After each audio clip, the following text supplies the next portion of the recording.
Sure.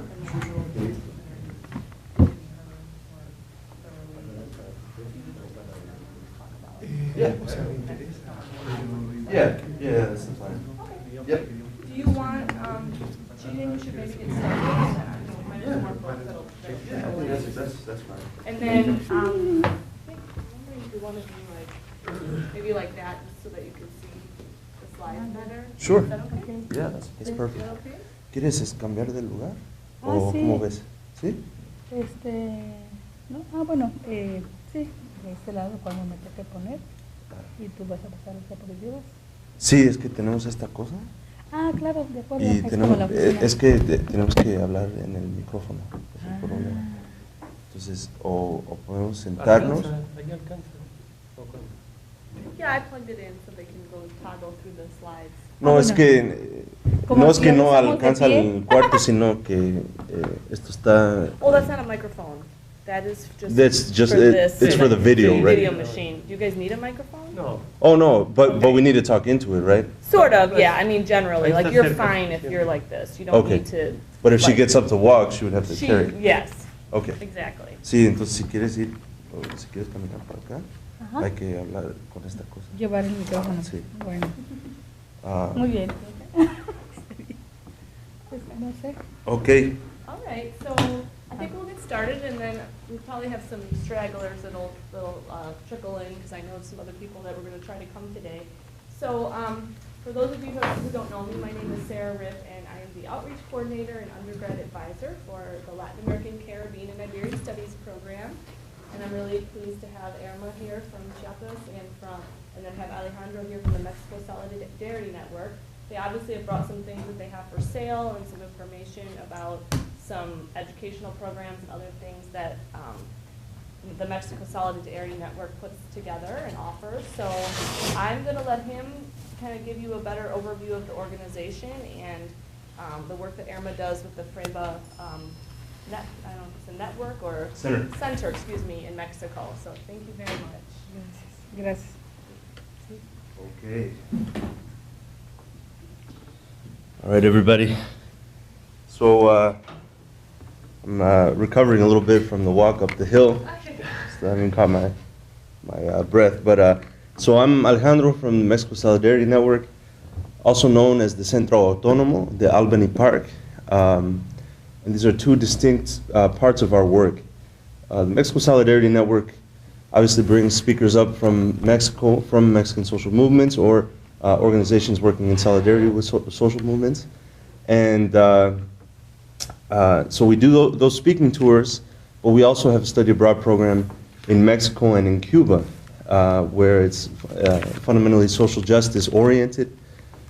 We are oriented toward organizing for social change. That's how we think social change is going to come about. So that's a little bit about who we are on the Mexico Solidarity Network side. The Centro Autónomo is our organizing project that we ourselves carry out in Albany Park, Chicago. And so I'm going to give a brief introduction to these two parts of our work. We're also known as the Autonomous University of Social Movements. And that was started because of a master's program that we have that I'm also going to mention very briefly. So as I said, you know, we all want social change, but for us, how we achieve social change is what matters. And like I said, we believe in organizing, that not policy work. Policy work may be part of the organizing process, may not be. But you know, we're about base building in our communities so that we can build a concrete political bloc that can enact change, that can force those responsible to carry out the people's will, right? And this comes from a little bit of the history of our organization. We started out as a regular non-governmental organization. We did delegations to Mexico. We did grassroots policy work in the United States. And we did that from about 1998 until about 2005. And in 2005, the Zapatista movement came out with this document called the Sexta Declaración de la Selva Lacandona. How many of you have heard of the Zapatistas? Or is everyone familiar? Okay.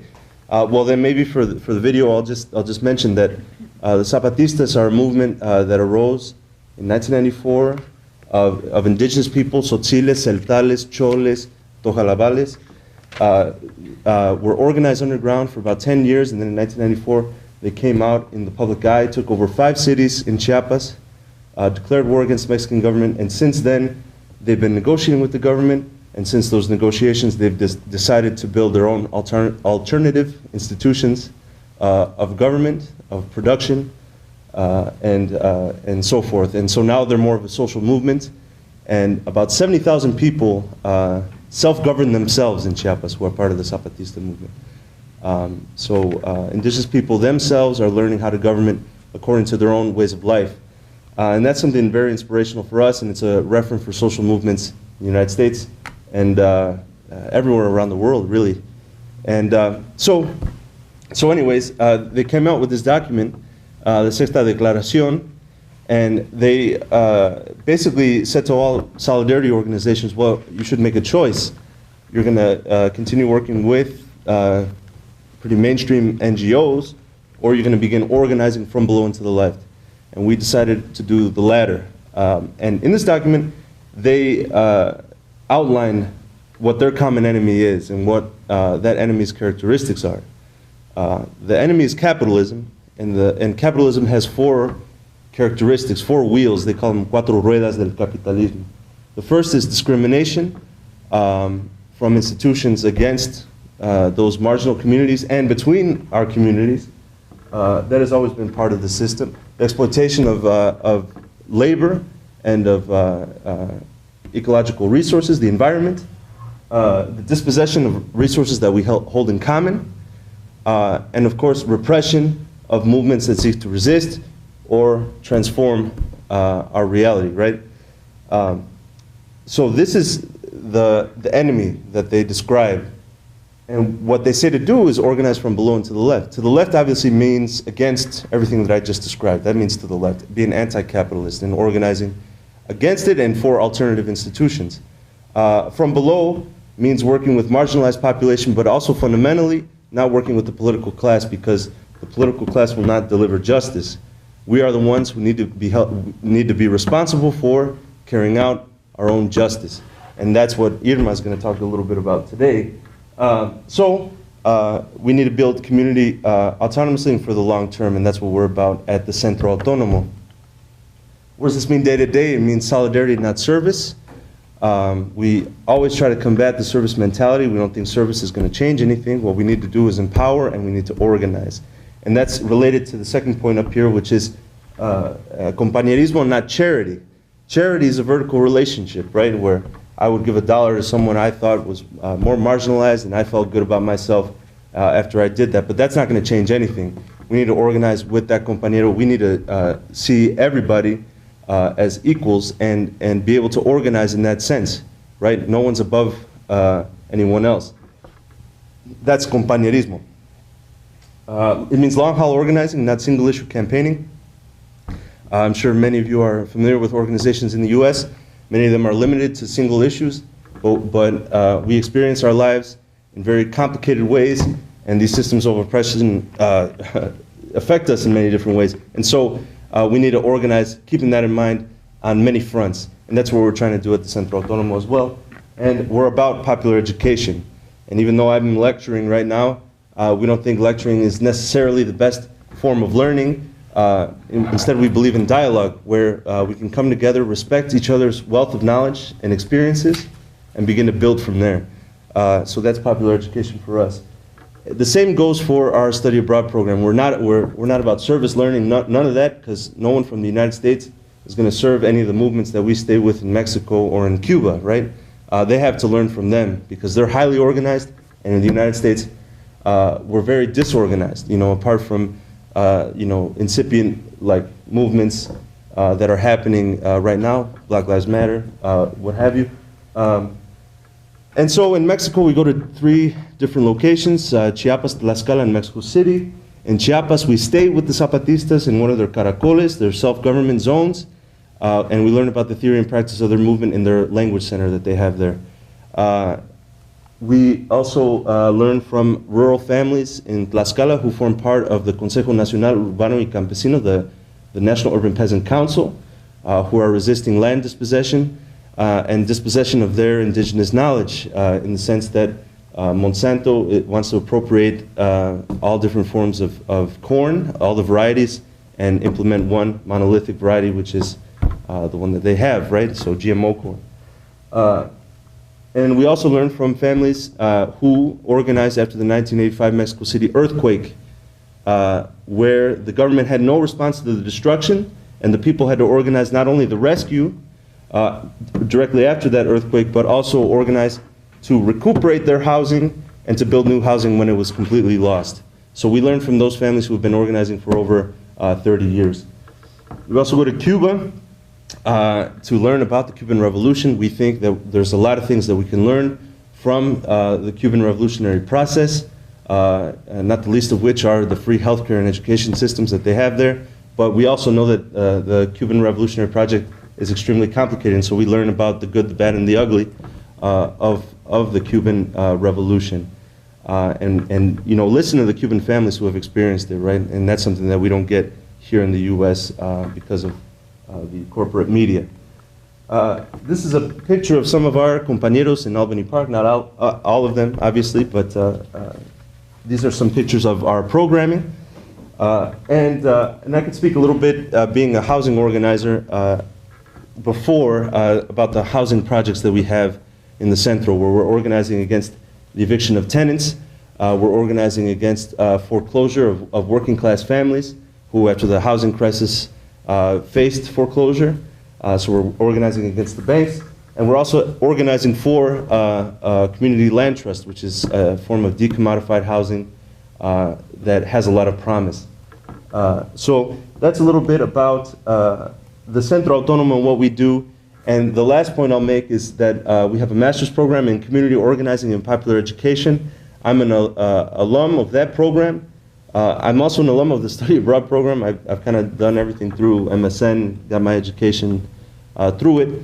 And so if any of you have questions about any of this, there's a sign-up sheet right over here. I could pass it around at the end of the presentation.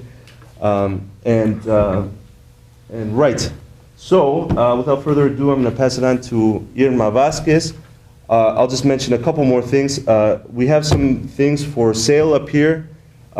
Some of it is artesanía from the women's cooperative called Mujeres por la Dignidad, which is part of the Zapatista project. Every time we go down to Mexico, we buy in bulk and then just sell it at cost here in the United States in support of their autonomous economic projects. So if you all are interested in buying some of the artesanía, it's right up here. And also we have shirts from the Centro Autónomo and flyers of the study abroad programs that I just mentioned. And one last thing is that we have a book called The Pensamiento Crítico Frente a la Hidra Capitalista, which roughly translates to critical thinking faced with the capitalist hydra. It's one of the most recent books that was put out by the Zapatista movement about their theorizing of the crisis that is coming. So if you all are interested in that, it's in Spanish, but it's $15, so those are for sale as well. Okay, that's all I'm going to say. I'm going to pass it on to Irma, and I'll just say real quick that the Fraiba Center is also an adherent to the Sixth Declaration, as we are, and that's our connection. And she's going to talk a lot about the work that she's been doing at the Fraiba Center for Human Rights. Thank you. ¿Hablan español todos y todas? Does everybody speak Spanish? No. Gracias. De todos modos, tenemos que interpretar Sí. para el video. De acuerdo. Pues buenas tardes a todos, a la compañera también. So, good evening to everybody. Mi nombre es Irma Vázquez y soy originaria de Tapachula, estado de Chiapas, México. My name is Irma Vasquez, and I'm from Tapachula, Chiapas, in Mexico. Soy defensora de derechos humanos desde hace 19 años I've been a human rights defender for 19 years. y soy abogada y trabajo en el Centro de Derechos Humanos Fray Bartolomé de las Casas en el equipo internacional. I'm a lawyer who works for the international team of the Fray Bartolomé de las Casas Human Rights Center, also known as Fraiba. Bueno, soy defensora de derechos humanos porque primero creo en la dignidad de las personas, porque creo que como también personas tenemos el derecho de decidir el proyecto de vida que nosotros queremos y además porque no me gustan las injusticias. So I'm a human rights defender because I believe in the dignity of all people. I believe that everyone has the right to determine their own life projects, and of course, I don't like injustices. En este caminar por la lucha interminable de los derechos humanos, he tenido la oportunidad de intercambiar saberes con personas migrantes en la frontera sur entre México y Guatemala. In this endless journey for human rights, I've had the opportunity to exchange knowledge and learn from ¿dijiste migrantes, perdón? Sí. Migrants from Guatemala who come to Mexico. También he aprendido de las familias trabajadoras guatemaltecas que llegan a México al corte de café. I've also learned from the working families that come from Guatemala to Mexico to work on coffee farms, on harvesting coffee. También he conocido la situación de las trabajadoras guatemaltecas que trabajan en el servicio doméstico. I've also been able to learn from Guatemalan working women who work in the domestic service industry. He conocido la situación de violencia que viven las mujeres en tránsito hacia Estados Unidos. I've also learned of the violence that women face in their trajectory from Guatemala to the United States. También he tenido la oportunidad de conocer y aprender de las víctimas de trata de personas. I've also been able to learn from people who have been victims of human trafficking. Y he tenido también un acercamiento al tema de medio ambiente, principalmente la contaminación que existe en el río Atoyac entre Tlaxcala y Puebla, en México. And so I've also been able to learn a little bit about environmental issues such as the contamination of a river that goes through the states of Tlaxcala and Puebla in Mexico.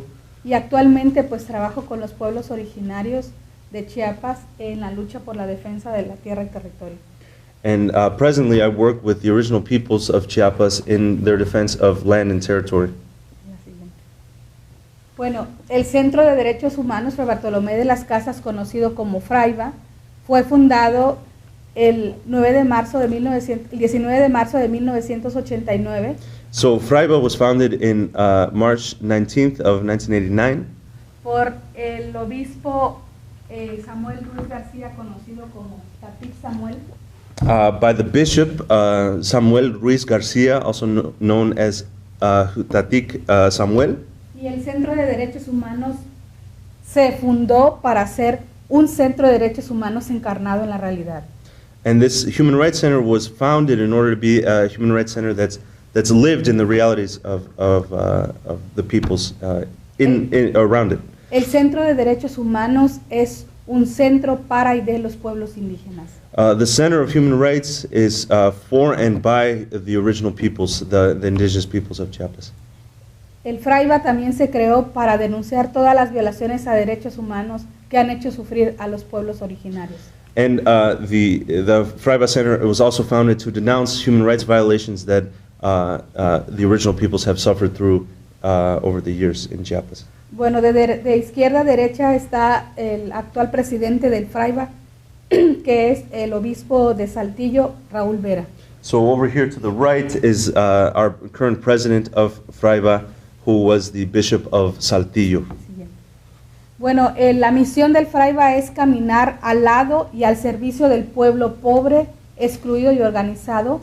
So the mission of FRAIBA is to walk alongside the poor, the excluded, and those who are organizing in Chiapas. Que busca transformar la situación económica y política en la que vive. Those especially who are looking to transform the economic and political situations in which they live. Bueno, pues el FRAIBA recibe, el trabajo que realiza actualmente es el resultado pues de muchos años de experiencia. So the work that we currently do has been developed through many years of experience. Y tenemos 3 ejes de trabajo que es, siendo los siguientes. And we have 3 axes of work, which are the following. el derecho de los pueblos indígenas y principalmente el derecho a la tierra y el territorio. So the right of indigenous peoples, especially as it pertains to land and territory. El segundo es el derecho a la justicia, The second is the right to justice, particularmente la represión en todas sus formas. especially in terms of repression in all of its forms. También tenemos un eje que tiene que ver con la construcción de la paz en el contexto de un conflicto armado interno no resuelto. And the third axis is the construction of peace in the context of unresolved internal armed conflict. Al FRAIBA llegan muchos casos y muchas personas solicitando apoyo para atender las diferentes situaciones o violaciones a derechos humanos que están sufriendo, pero como centro no podemos atender todas las demandas. So many people come to our center asking for support in certain situations or violations of human rights, but obviously we can't attend to all of them. Y por eso hemos elegido 7 temas prioritarios a documentar. And that's why we've prioritized 7 themes to document. Tortura, Torture, privación arbitraria de la libertad, arbitrary deprivation of freedom, privación arbitraria de la vida, arbitrary deprivation of life, desplazamiento forzado, forced displacement, desaparición forzada, forced disappearance, ejecuciones extrajudiciales extrajudicial executions, y violaciones a derechos humanos a la tierra y el territorio. and violations of human rights in terms of land and territory. El FRAIBA del periodo del 2014 al 2015 atendió aproximadamente a más de 1,300 personas. So from 2014 to 2015, we supported 1,300 people. Y estas personas llegaron de manera individual o colectiva a solicitar acompañamiento a sus casos. And these people came either individually or collectively to ask for support and accompaniment in their cases. Bueno, pues en el FRAIBA lo que no hacemos es, no enseñamos, no ayudamos, no damos nada. In FRAIBA, we don't teach, we don't give anything, nor do we help anybody. Pero lo que sí hacemos es aprendemos, escuchamos y acompañamos. But what we do is learn, we share, and we accompany people. Acompañamos a aquellas personas que lo solicitan de manera individual o colectiva. And we accompany those folks who come to us asking either individually or collectively. Sí. Bueno, ¿por qué estoy aquí? Well, why am I here? Bueno, estoy primero por invitación de la Red de Solidaridad con México. First of all, I'm here through an invitation by the Mexico Solidarity Network, Con quienes de manera coordinada pues estamos presentando nuestro trabajo y nuestra experiencia que tenemos en nuestros centros de derechos humanos en el caso de FRAIBA. with whom, in a coordinated way, we're sharing our experiences in our work in our centers. Y bueno, también estoy aquí pues gracias a que ustedes nos permitieron un espacio para escuchar lo que el FRAIBA tiene de experiencia. And I'm here also because you all were able to provide the space and are listening to the experiences that we've had at FRAIBA. Bueno, pues la situación en México es que vivimos una violencia estructural en donde el tema de la pobreza, la injusticia y la impunidad se ve reflejado en los altos índices de discriminación y desigualdad. ¿Podrías repetirlo? Perdón. Sí, Una vez más. Sí. En Sorry, México folks. vivimos violencia estructural So in Mexico, we suffer through structural violence, y esta se ve reflejada en la injusticia, en la pobreza y en la impunidad. and we see this que existe. through injustice, poverty, and impunity, Y también en los altos índices como consecuencia de discriminación y de desigualdad. and as a consequence, we also see this in the high rates of inequality and discrimination. Pues bueno, entonces,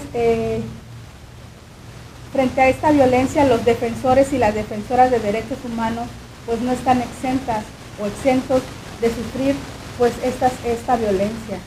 So in terms of this structural violence, human rights defenders are not exempt from this violence. Que van desde amenazas hasta amenazas de muerte hasta tener riesgo a perder la vida. It ranges from having death threats to situations where our life is at risk. Entonces, pues quiero presentarles, siguiente por favor, el caso de Margarita Guadalupe Martínez Martínez. So I want to introduce you all to the case of the human rights defender Margarita Martínez. Ella es defensora de derechos humanos. She's a human rights defender. Y ella en el 2009 sufrió una serie de violaciones a derechos humanos. And in 2009, she suffered through a series of human rights violations. Junto con su familia. With her, along with her family.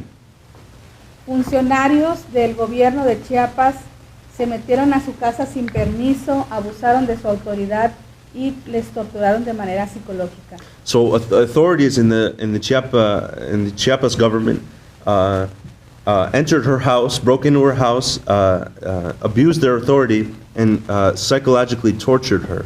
Con el propósito de detener a una persona que no vivía en esa casa. And this was with the intent of looking for a person who actually didn't live in that house.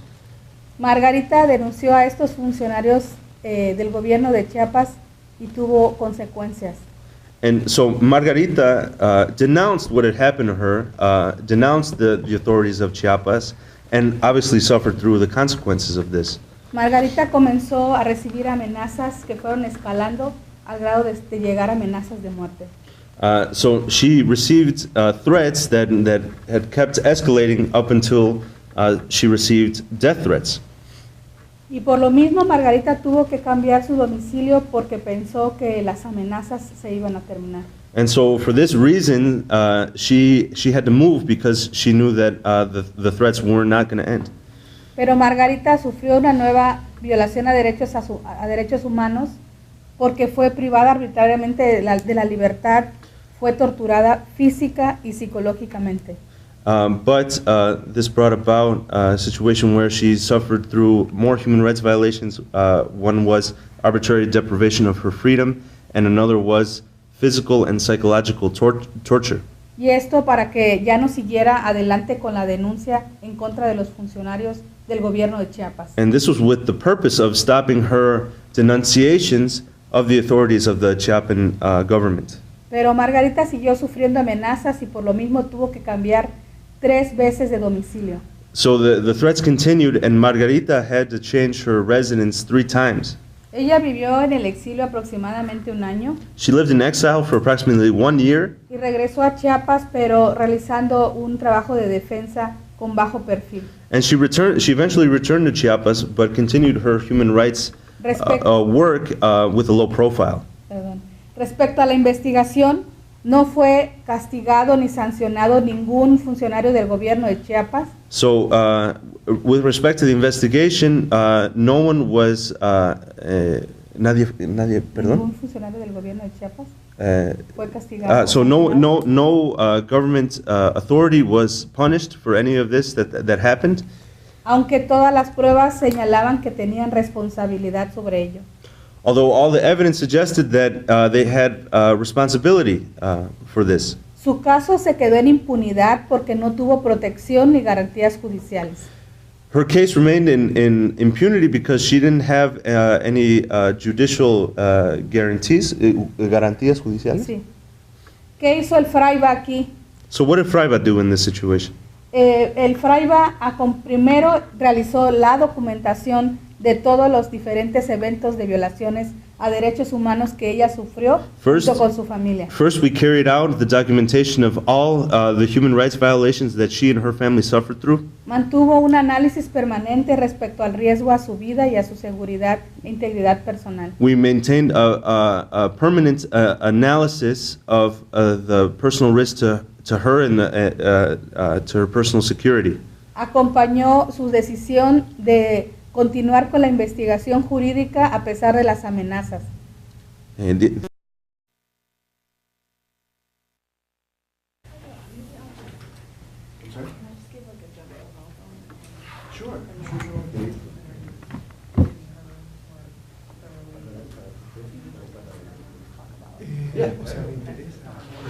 Yeah, that's fine. Yep. Do you want, do you think we should maybe get started? Might have more folks that'll trickle in. That's fine. And then, I think, I'm wondering if you want to do like, maybe like that, just so that you can see the slides better. Sure. Is that okay? Yeah, that's perfect. Net, I don't know if it's a network or. Center. Center, excuse me, in Mexico, so thank you very much. Gracias. Okay. All right, everybody. So I'm recovering a little bit from the walk up the hill. So I haven't caught my breath. But so I'm Alejandro from the Mexico Solidarity Network, also known as the Centro Autónomo, the Albany Park. And these are two distinct parts of our work. The Mexico Solidarity Network obviously brings speakers up from Mexico. ¿Quieres cambiar de lugar? ¿O sí. cómo ves? ¿Sí? No, bueno, sí, de este lado cuando me toque poner y tú vas a pasar las diapositivas. Sí, es que tenemos esta cosa Ah, claro, de acuerdo. y es como tenemos, la oficina. es que tenemos que hablar en el micrófono. Es el problema. Entonces, o podemos sentarnos. Ahí alcanza. ¿O cómo? Yeah, I plugged it in so they can go toggle through the slides. No, Ah, es bueno. que Como no es si que lo no hacemos de alcanza pie. el cuarto, sino que esto está. Oh, that's not a microphone. That is just, That's- for those of you who don't know me, my name is Sarah Ripp, and I am the Outreach Coordinator and Undergrad Advisor for the Latin American, Caribbean, and Iberian Studies Program. And I'm really pleased to have Irma here from Chiapas and then have Alejandro here from the Mexico Solidarity Network. They obviously have brought some things that they have for sale and some information about some educational programs and other things that the Mexico Solidarity Network puts together and offers. So I'm going to let him kind of give you a better overview of the organization and the work that Irma does with the FREBA. It's just for this it's for the video, right? Video machine. Do you guys need a microphone? No. Oh no, but we need to talk into it, right? Sort of, yeah. I mean, generally, Ahí like está you're cerca. fine if you're like this. You don't Okay. need to. But if she like- gets up to walk, she would have to She, carry. yes, Okay. exactly. Sí, entonces si quieres ir, o si quieres caminar por acá, Ajá. hay que hablar con esta cosa. Llevar el micrófono. Sí. Bueno, Ah, muy bien. Pues, no sé. okay. All right, so I think we'll get started, and then we probably have some stragglers that'll trickle in because I know some other people that were going to try to come today. So